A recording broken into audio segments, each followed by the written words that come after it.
So this is the interface for it. We're not going to get too caught up in the interface and all of the hundreds of options that you can press to do different things. I'm pretty sure all of this is, I think it's a British word, gobbledygook to most of you, which means that it won't make any sense.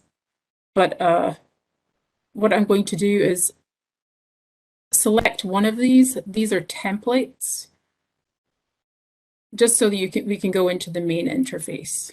Okay, a main interface.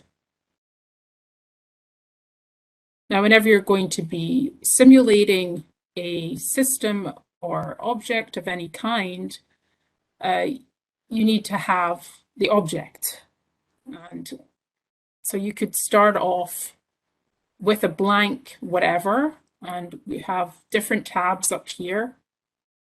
And one of those tabs is a modeling tab, which has some very basic modeling here. So that would be CAD to most of you, very basic CAD stuff. But generally what you would do is that you would generate this object in something like SolidWorks, which if you're taking general engineering or you're taking mechanical engineering, and even some of you taking the computing and electrical, you would be using something like CAD, something like SolidWorks, or perhaps AutoCAD is more like a 3D CAD that you would be importing here. So if I go to import, you can import the SolidWorks file, but I'm just going to import a .sat file because these are very generic types of files, which can be made in lots of different types of CAD. Okay, so this, you're probably wondering what this is. Maybe, maybe not. And what this is an antenna.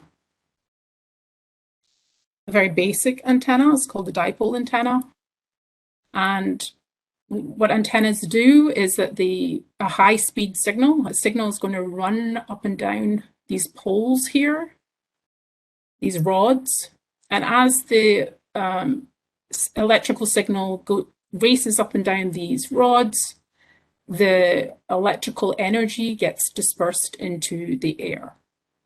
And what frequency that is going to depend on this rod length. Let me just take away all these planes and everything like that. So I have my structure, and if I go over here and take a little look, it's quite a simple structure. Has two strips and two wires. And these right now are PEC, which is perfect electrical conductor, which is very handy for electrical simulations. But you can bring in other materials. I mean, obviously, you're going to have something more complicated than this. You're going to have different materials. It's very important what type of materials these objects are, because the property of materials are going to change the underlying physics of what's going on. But I don't have to change these here. So the first step, of course, is having a structure. And then the second step is really, defining the structure and also defining the simulation. So if you can take these tabs as a kind of guide, modeling is either building the structure or bringing it in. And the simulation side is setting up the simulation. So I am an RF engineer, or I guess I was. So in here, I'm going from 0 to 1.5, that's gigahertz. If you look in the lower right-hand corner, it's in the gigahertz. Giga means that that's times 10 to the 9. So that is a very fast signal. And this is the world we live in. We live in the world that has super fast signals going through your PCBs. Also super fast signals going across the airwaves, especially for cellular networks or Bluetooth or this kind of thing, because we're talking about electromagnetic propagation. And if you have something going that fast, you can store a lot of information in it. Okay, so the background is, to go here, it's normal. So that just means that it's air. And the boundaries, okay, boundaries. So there are lots of different boundaries that you can use. Boundaries are very important because if you're going to simulate something, you generally can't have an infinite volume. It's too big. It has to be within a contained area or contained volume. And it's called a numerical model. And within this volume, we're going to discretize. I'm going to show you that in a moment. But each of the sides of these boxes have to have a condition. Now, right now it's open, add space, which means nothing to you. I'm going to change it over to electric. Right, so this is electric here, this side. And what that means is that when any energy touches this wall, this E wall over here, none of it will pass through. It will all be reflected. And that means that when you look at the matrix, so all of the space is going to be defined as in a matrix. There's going to be a lot of zeros in that matrix for this wall, for this boundary condition, which makes it much simpler. So we like electric walls. However, an electric wall right up against an antenna is not going to work. If you've ever been in an elevator and you're trying to use your cell phone, it doesn't happen so much these days, but you're trying to use your cell phone, there's no service. That's because all of the electrical walls around you are blocking the electromagnetics from moving beyond them. Anyway, I'm going to change it back to open. And what open means is that it's air. And believe it or not, air has a resistance, it has a particular resistance. And so that means that all along this wall in the numerical model, in the matrix, is the resistance of air. Okay? I hope this is not totally above everybody's head. Anyway, we'll continue. Thank you. Right, so we have an antenna. With the structure, we've defined the materials, perhaps. We have this box that has conditions on each side of it. But I need, for electrical simulation, I need to have a signal. I need to push a signal into this. I need a supply, yeah? So I'm going to do that here. I'm going to create a port. I'm just creating a port here so that I can push an electrical signal in here, and it will, hopefully radiate, right? Because that's what antennas are supposed to do. They're supposed to radiate everywhere. Now the last part, but maybe before the simulation, but maybe the most important part is, as I called it, discretization. So this is a very fancy word, but I said a while ago that engineering systems are usually defined by differential equations. There is a reason why you do all this calculus and you do diffeqs, and partial differential equations come up. They are very difficult to solve. They're very difficult to manage mathematically. So to manage them, we break the problem up into small pieces. If I go to this mesh view, there's a default mesh, then you'll see all of these like little squares. It is all cut up, but the whole volume is cut up. So if I scroll this along, you can see how it's all cut up. If I change the axes,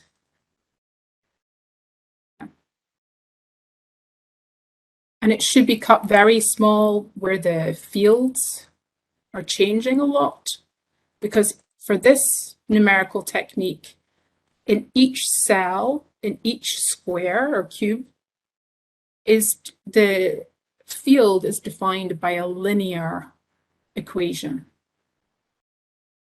Okay.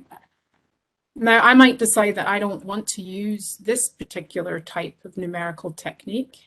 So I'm going to change over to another one. And I'm going to change over to, these are different techniques here. You have time domain, frequency domain, and some other ones. Next week, you're going to watch a video it was a presentation done by my friend on a different type of simulation software that is for mechanical engineers or for mechanical problems. And she talks about the finite element method. So finite element method is really famous in simulation for engineering, and it also can be used here. It's usually used for specific problems, but it's very common. So time domain is very common, and so is frequency domain. I'm going to go over to frequency domain. This is finite element. It's not going to like it, but yeah, it is going to like it. The meshing is a bit more, it's a bit trickier. It's also more sophisticated. My computer is groaning right now. Maybe it doesn't like WebEx and simulation at the same time. It's supposed to be meshing. Oh, here we go. Okay, so here, instead of cubes, you have triangles. We call these tetrahedrons. And it's only meshing the structure right now. Because if you turn on the background, it's hard to see, but I'm going to turn on the background so you can take a look. Okay, and if I cut through it somewhere.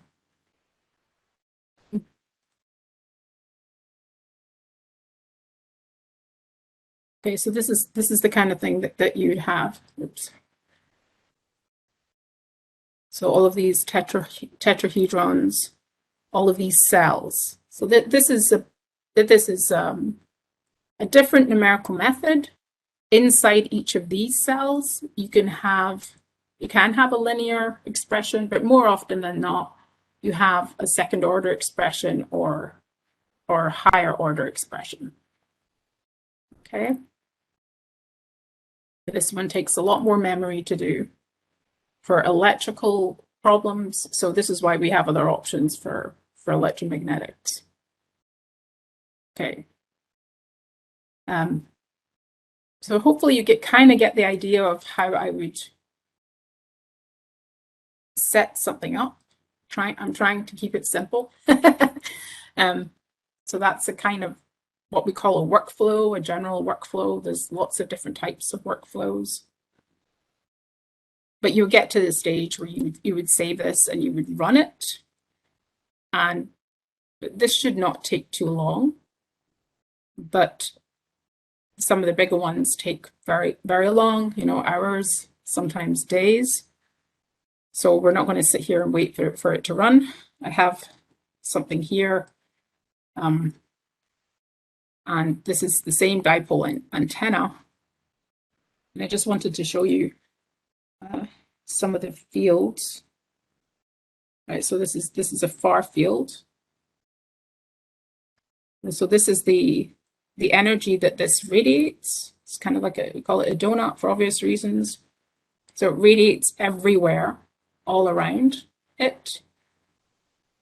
And I quite like showing people the electric fields. If I animate it, especially if you don't know antennas very well, it kind of shows you how the antenna is actually working. So the animation's a bit slow. I could feel like it's running WebEx. But you can kind of see it, how it's changing the rod there. It's changing over the rod, rather. It's a little bit easier maybe to see.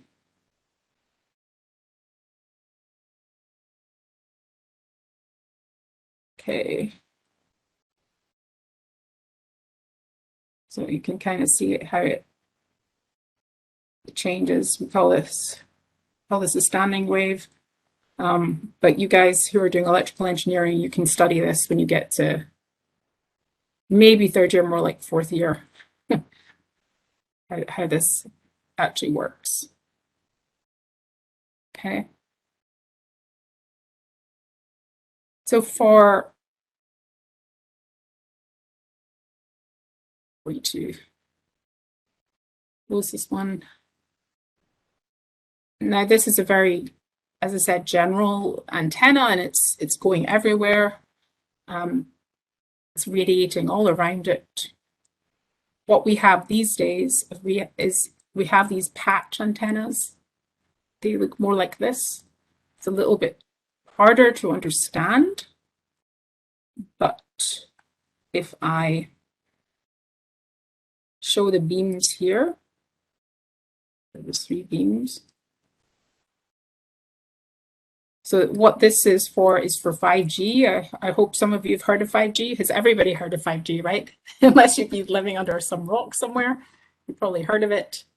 And this is what the far field looks like in a 5G antenna.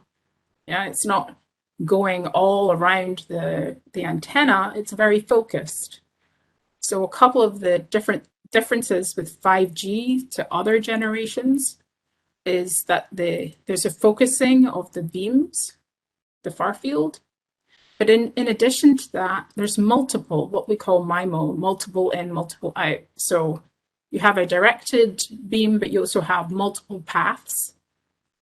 So it's made this particular generation be able to transmit a lot more data than other generations. So as 5G gets deployed more and more, then you'll probably see a speed up of the network, and that will have knock-on effects for other areas of technology.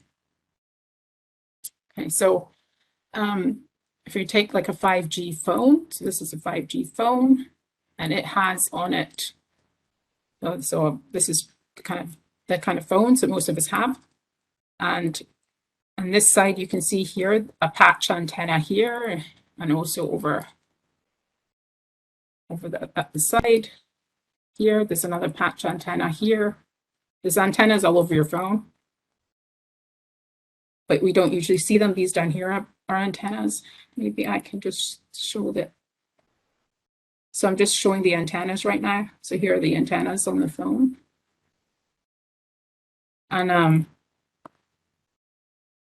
but if you look at the far fields, it's kind of a crazy look to them. They look a little crazy. So something like this, if you were going to be designing this type of system, then something you would have to consider is you have all these antennas on there. One is going to be for 5G, one's going to be for Bluetooth. You know, there's lots of different networks for the different antennas and the different frequency bands. And you have to make sure that they don't interfere with one another. Yeah. Something else that you'd have to look out for, this is my next model, is this is for SAR. This is how much of that energy would be absorbed by a human. He doesn't look very human, but he is. So if I go for here, I think this one, the lowest frequency one, showed the most. But this is a monitor that we can put into the simulation. He's what we call a phantom, which means that the head and the hand are all one material. Obviously, humans have more than one material, but this is just a kind of broad stroke simulation that we do. So if I increase the scale a bit, hopefully we can see.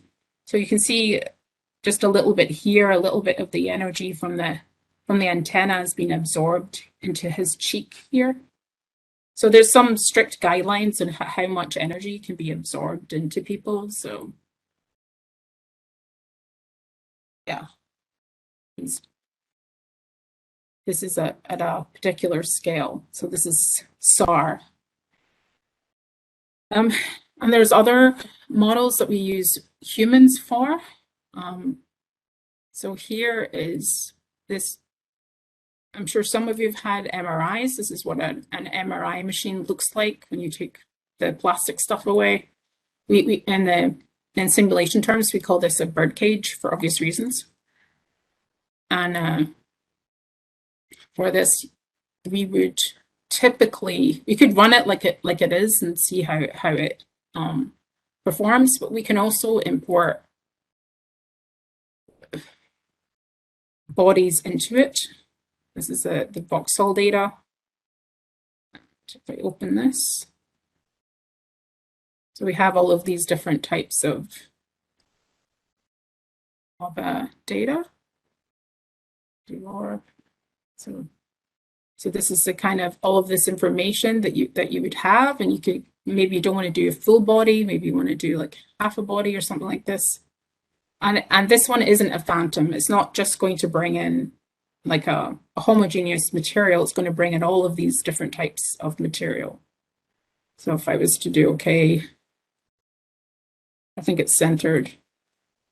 Okay, kind of, she needs to be altered a little bit. She's sticking out of the MRI machine. But, I would move her more into the MRI machine, and then you could run the model and see how much energy is. I mean, we want some energy to go into the human so that we can do the MRI, but we don't want too much. Again, it has a lot of regulation. So this is the area that I did a lot of work on, which is PCBs. Believe it or not, PCBs do have a lot of fast signaling on it, which means that electromagnetic energy. And this is a very generic PCB that I work with. It's kind of hard to see inside. So all of these are reference planes. So I'm just going to hide them all and see if you can see. Yeah, okay, so these have like these strips of metal here. So those strips of metal, you would have a lot of fast signals moving along them. Some of them are going from IC to IC. Some of them are memory. Some of them are for communication. And if you model them with electromagnetic simulation, then you could see how much loss. You don't want to have too much loss in a signal. You want to have a good, what you call a signal to noise ratio, or you want to have a good enough magnitude of your signal when it reaches its destination. So that's one of the things that I would test for if I was working with these types of models. Okay, so last is this. This is a ship. And if you look on the lower right-hand side, we've changed scale a little bit. We're now in the megahertz, which is times 10 to the 6. And we're also in the meters. If you go back to these, it's in the millimeters range. It's quite common. Maybe the MRI coil is centimeters. Oh no, it's also in millimeters. But this is a pretty large, what we call electrically large model. It's in the meters. And I also have far field here because the ships have antennas. They're everywhere. But the other things that you would check for would also be, let me see, like RCS. So RCS is here. This is not terribly exciting to look at in terms of results, but this RCS, which is at 150 megahertz, is measuring the cross-section reflectance of a electromagnetic wave. Why do we care about that? So more so for planes than for ships, but also I guess for ships. They don't want to be, if they're military, ships or planes, they don't want to be seen by radar. So they have to have a small imprint on the radar. And so to do that, they can be designed. They can be designed to have low reflection, or they can be designed with certain materials. So planes are often designed with a coating that will absorb any electromagnetic energy that touches it. And that will create a small reflectance. So that's what RCS does. RCS is a measure of that reflectance. And so defense, the DoD and other defense contractors are interested in testing their vehicles for RCS. Okay. Before I leave, does anyone have any questions? Is anyone still there? Hello. Hey, Professor, it's cool that you brought Any that up questions? because actually it's cool because I worked on the jet and the way they do that is they actually attach something on the jet so that it can be detected by civilian means, which is pretty cool. Oh, the kind of the inverse. Yeah, that's pretty cool. Anyone else have a comment or question while we're here? I hope Um, that made oh, sorry. sense. Yeah, I go was for it. curious about the PCB that you showed. I noticed there were a lot of, I think they were vias. I couldn't quite tell. Um, I always see tons of vias on like RF equipment. I was wondering the purpose. Like maybe it's for ground loops or something, but I wasn't totally sure. Like they're Yeah, at the bottom there. yeah, there's lots of V's here. It's a case of space. You can have circuitry in the middle. I think maybe it's more PCBs that have RF signaling or that kind of thing. But oftentimes I've worked on PCBs that have 40 layers, and you have different things happening on different layers. Sometimes a layer is mostly like a plane. For example, this layer here. It's a broken up plane, but it's mostly a plane. But on this side of the PCB, you have several ICs. We don't have the ICs here. We don't. This model doesn't test the ICs as well as the traces, these strips of metal. But you would have an IC here, and the signal or information would be traveling along these lines, and then it would go through a signal via, perhaps, and then go up to this layer, and then go to another IC on this layer. So it's just a way of using both sides of this structure for ICs as an example. There's also other examples. Awesome, thank you.